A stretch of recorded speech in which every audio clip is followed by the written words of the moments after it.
CTV News at 5 with Marina Moore and Tony Rima with weather. Good evening. Thanks for joining us. Marina is off. We begin tonight with weather. Once again, Mother Nature has dealt the town of Mattawa another blow. Canada Day celebrations were put on hold until the weekend with a quick but strong storm moving through the region, packing a punch, tearing down trees and leaving heavy rain. Trees were knocked out. Cellular service was hampered. In short, this was not a holiday many were looking to remember, but thankfully no one was injured. We have video you're seeing now coming to us from a viewer. It shows some of the cleanup over the following day. The town's CAO announcing Canada Day celebrations have been moved to Sunday. He writes in part, on behalf of Mayor Belanger and all of council, we apologize for any and all inconveniences while our staff work on post-storm cleanup. Meanwhile, just up the highway, Canada Day celebrations carried on in North Bay. The city of North Bay posting these images to its Facebook late this morning of some of the fun had at the waterfront. Several communities across the Northeast had drone shows, fireworks and inflatables to ring in Canada's 159th birthday in style. Well, I'm glad some Canada Day celebrations were able to take part. I know I was down at French River for sure. We'll show hopefully some of that video during the 6 o'clock news. But for no more details, we go to CTV's Tony Rima, who's in the Weather Center right now. And Tony, it looks like we've got another hot one. Well, a sizzler out there, Ian, and good evening, everyone. As we take a look at our weather alerts, there's a heat warning for all this area in yellow. Yes, it's cooking out there. In fact, there's a severe thunderstorm watch in through Timmins, Timiskaming Shores, and North Bay. That was triggered by Environment and Climate Change Canada this afternoon. That's going to continue into the evening hours. Temperatures still going to be warm for at least one more day. Then come the weekend, they are going to drop ever so slightly. As we take a look at our forecast radar, our first weather brought to you by CAA. Get your membership by going to getcaa.ca. And skies are starting to clear a little bit, but there is some shower activity tomorrow afternoon in through Kapuskasing along with Timmins, and then we start to get clearing skies and temperatures a little above seasonal, but not as stifling as we've been experiencing. Ian. Thanks for that, Tony. Meanwhile, Canada Day was a busy one for Timmins fire crews dealing with a fire at Timmins Square. According to the city, the fire was between two rooftop HVAC units. Crews gained access to the roof from the north side of the building and were able to extinguish it before it could spread further. No one was inside the mall at the time, as it was Canada Day, and it took 24 firefighters to deal with it amid the heat and humidity. This is the fourth structure fire Timmins Fire has been called to in less than a week. A 47-year-old man is facing charges after fireworks were set off too close to a crowd of people in Elliott Lake. Provincial police say the man was arrested last night after setting off his own fireworks at Spruce Beach in Elliott Lake. The crowd of people had gathered to watch the main Canada Day fireworks display in the city. Officers add they found 3 bottles of alcohol and suspected methamphetamine pills on the man when he was arrested.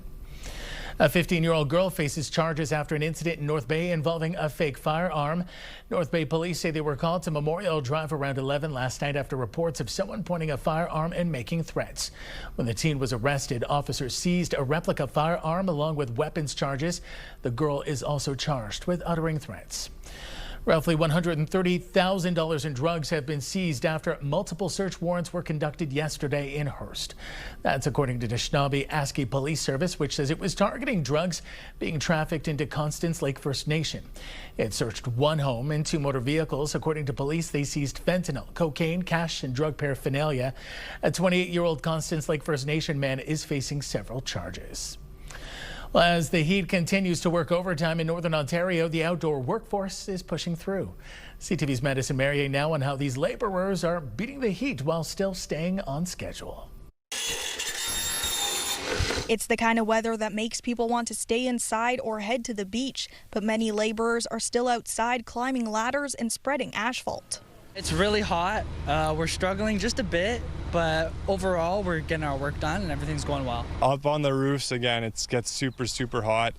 Something down here maybe feels like 30, but up there it feels probably more like 45 or so. So it's definitely something we take very seriously, making sure our guys are in good shape and not pushing themselves too hard. LaValle says water, shade, and sunscreen are essential on any day, but today they've packed extra. We've been expecting the weather, just checking the news and making sure we keep up with it so that we stay hydrated, bring extra water, bring extra Gatorade, you know, whatever we can to stay hydrated, and also extra sunscreen just in case we run out. Our customer base is wonderful, so they actually will bring our guys water and treats. They spoil them on the job, so they give them as much as they can, especially when they're working up there in the heat, because there's no forgiveness up there. Employee safety is a top concern for these Sudbury-based organizations, and they say their customers share those same values.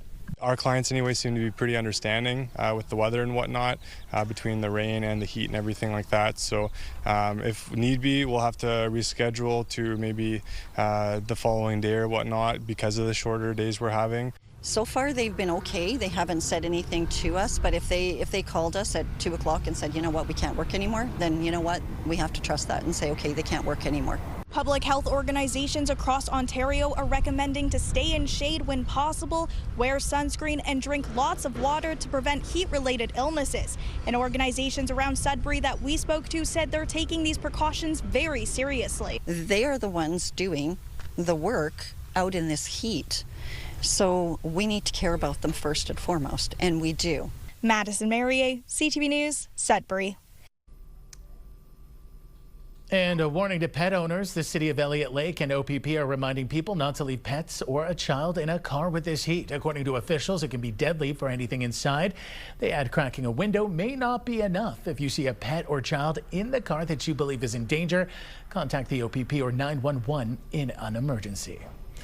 Time for a quick break. Coming up on CTV News, Tony has your full weather forecast. For now, let's go to a live shot, speaking of Elliott Lake, of the boat launch. This shot coming courtesy of the city, and it is looking like an absolutely gorgeous day. Not seeing much of people in the water, but people clearly down there enjoying the sun and breeze. How much will we get? Tony has those answers. We'll check in with him after the break. Stay with us. You're watching CTV Northern Ontario.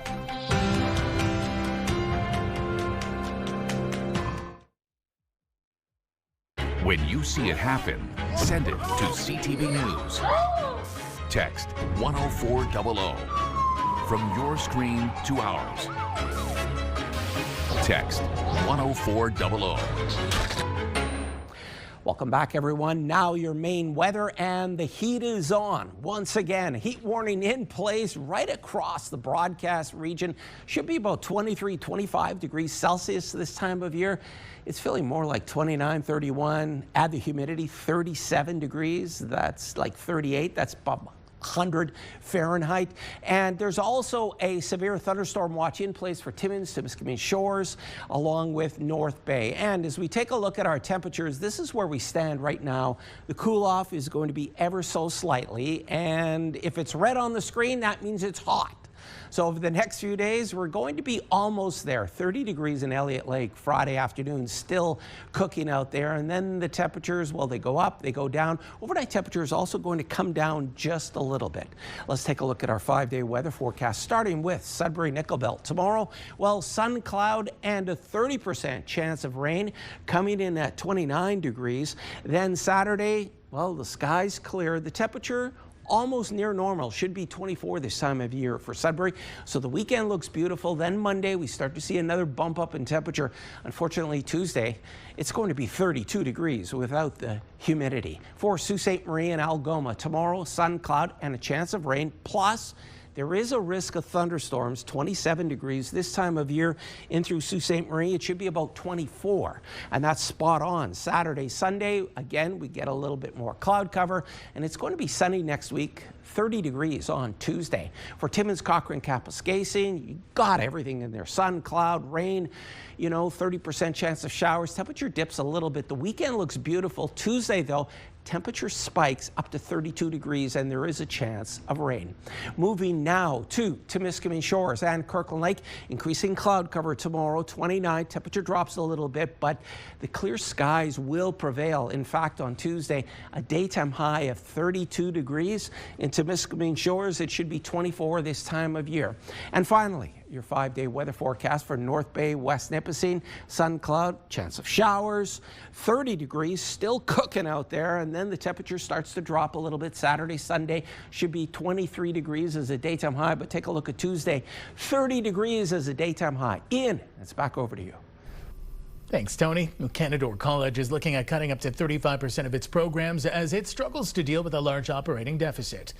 According to the school's business plan, the budget deficit for 2027 is estimated at $23.8 million.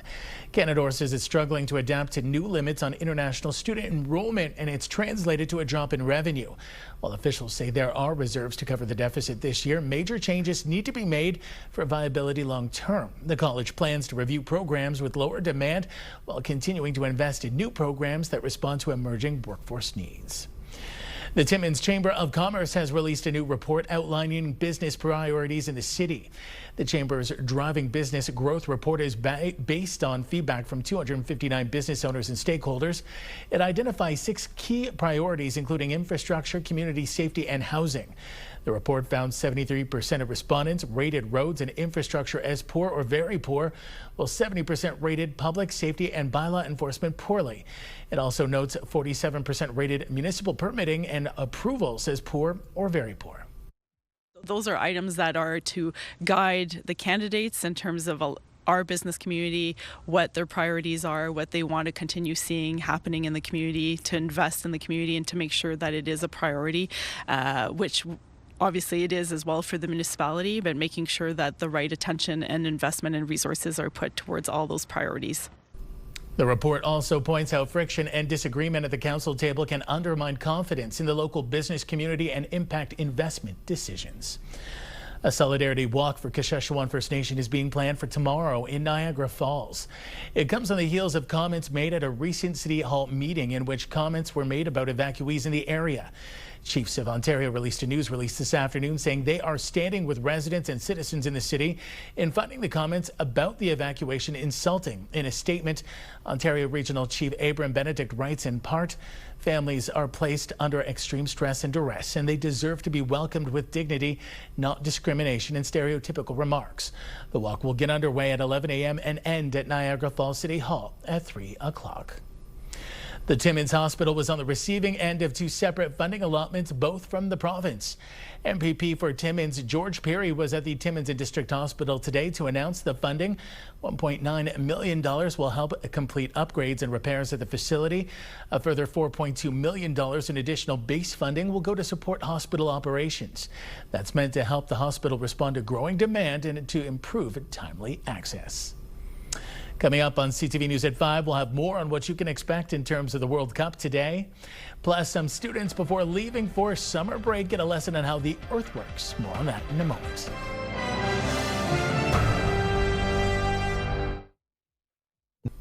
Before leaving school for the summer, Sudbury students got a hands-on lesson in how the Earth works, all thanks to provincial funding. CTV's Amanda Hicks reports.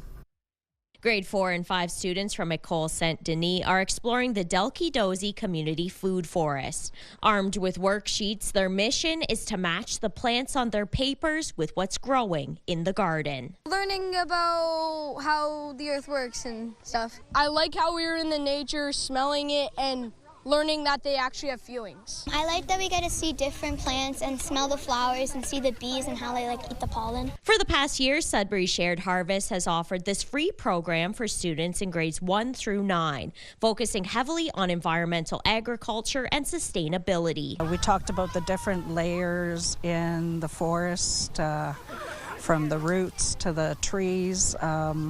Then they did some exploration on a plant that they were assigned, and we brought the page along here today to discover the plant and see if they could find it and identify it. The nonprofit recently received $217,700 from the Ontario Trillium Foundation to expand the program over the next 3 years. This grant really enables us to visit much more students. So we have done a lot of school programming, but when we were previously doing hundreds of visits, now we can do thousands of visits. You can see it firsthand with the kids how excited they are, and so anytime learning is fun, it sticks more with you, right? While the program was initially designed with a French focus, Sudbury Shared Harvest says they are busy making tweaks to the format to offer an English version within the next year. Amanda Hicks, CTV News, Sudbury. Canada's host cities are in the spotlight today at the World Cup with two huge round of 32 matches taking place on Canadian soil. It's going to be a wild and hot day today in Toronto, where the city is hosting one of the tournament's marquee matches so far in what could be Cristiano Ronaldo's last World Cup game. Portugal takes on Croatia. The match kicks off at 7 p.m. Eastern on TSN, CTV, and Crave, and we'll have all the action right here on CTV Northern Ontario in just a few moments. And Vancouver is also hosting a match today. Switzerland will be up against Algeria at BC Place. That's at 11 p.m. our time. Reports are swirling that Taylor Swift and Travis Kelce will be getting married at Madison Square Garden this weekend. Streets were closed, barriers put up, and workers were seen hauling food and decorations into the arena. Several media outlets reported that Swift and Kelce will be holding a 100-person event at the arena on Thursday, with a larger celebration in front of 1,000 people to follow on Friday. Yesterday's celebration of our country's birthday also kicked off a very Canadian event in the Sioux. Today marks the second day of Poutine Feast, the annual festival with vendors from across the province. Things are a bit tamer today at the Sioux Festival, coming off a crowded Canada Day. Still, plenty of Siouxites return to get their fill of the wide variety of special poutine options. It's the first time Canada Day hasn't fallen near the end of the festival, with vendors noting there were long lines and plenty of American visitors yesterday. The vendors say they're confident that many holiday visitors will be back throughout the week. Here, it's always been, there's never been a bad day here. Even when we had rain days, we've had rain day or Canada Day, there's still people lining up. So Sault Ste. Marie is one of those towns, they love their poutine. It doesn't seem to slow them down, the weather at all, right? So I don't see a forecast of a bad day. I'm a poutine lover, got smoked brisket and jerk chicken poutine. It looks pretty amazing down here. There's lots of options and I don't know, it's pretty crazy first time. Who doesn't love a good poutine? I don't know if I've ever had jerk chicken, though. Poutine Feast runs 11 a.m. to 9 p.m. daily, ending on Sunday. When we return, we'll take a look at your community close up. You're watching First at 5.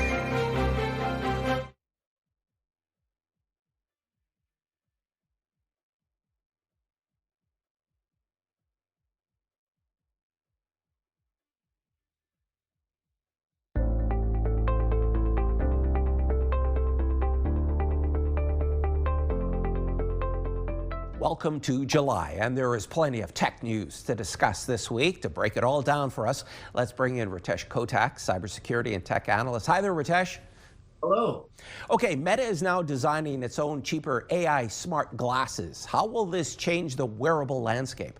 Yeah, so it's really interesting to see that Meta is actually getting into this space. In fact, they had a very lucrative and quite a successful partnership with Ray-Ban, creating these stylish glasses. But a lot of people complained, maybe this is just out of our price range. So now it looks like they're getting into the hardware business, which is not normal for Meta. They have tried that before with these wearable virtual reality glasses, the Oculus in particular. But this is going to be very interesting to watch. And look, it's going to completely change up the landscape. Imagine wearing these glasses and looking at a plate of food and knowing how many calories are in that meal, or going to a restaurant and real-time translating a menu. I think there's going to be some sort of subscription service that's going to be attached to this as well. But the landscape of wearables, especially with glasses, is about to be disrupted. China's UB Tech launches AI-powered lifelike companion robots. Tell us more. Yeah, this is an interesting story coming out of China. Now, look, they're cost prohibitive right now, $150,000. But not only are they AI-powered humanoids, they're also going to come in essentially two versions, a boyfriend and a girlfriend. And you'll be able to pick which one you want and have essentially a virtual real-world relationship with this AI. Now, look, there are some interesting applications for this. If you think of it from a personal support standpoint, the ability to identify dangers, just provide companionship in general to individuals. I know people are torn on it, and the prices are going to continue to go down, but this is going to disrupt labor markets, regulation. Imagine the insurance industry and the medical industry. So these disruptions are coming, and it'll be really interesting to see how these AI-powered humanoids are going to continue to be adopted, if at all. Okay, Ritesh, this is a popular topic you and I have started. It's our myth buster, myth or fact. Phones are expensive and the new ones have more features that can be hacked. Am I safer with the older device? I get this question all the time, and they're like, look, Ritesh, do I actually need to upgrade my phone? In fact, the new technology, it can be hacked. And I tell people, you know what? Is that a fact or a myth? It's a myth. In fact, when we think about newer devices, yes, there's net new features that come with it. There's new security related issues that may arise too, but they're also built on the latest security software and hardware. You know, we think about software hacking, there's also hardware hacking as well. So it's actually a myth thinking that an older device is more secure. In fact, some of these newer devices may actually be more secure. Ritesh, always appreciate our conversations. Thanks again. Thank you so much for having me. Ritesh Kotak was our guest, and to see more of our Tech Talk segments, don't forget, head to our website, CTV News Northern Ontario.ca.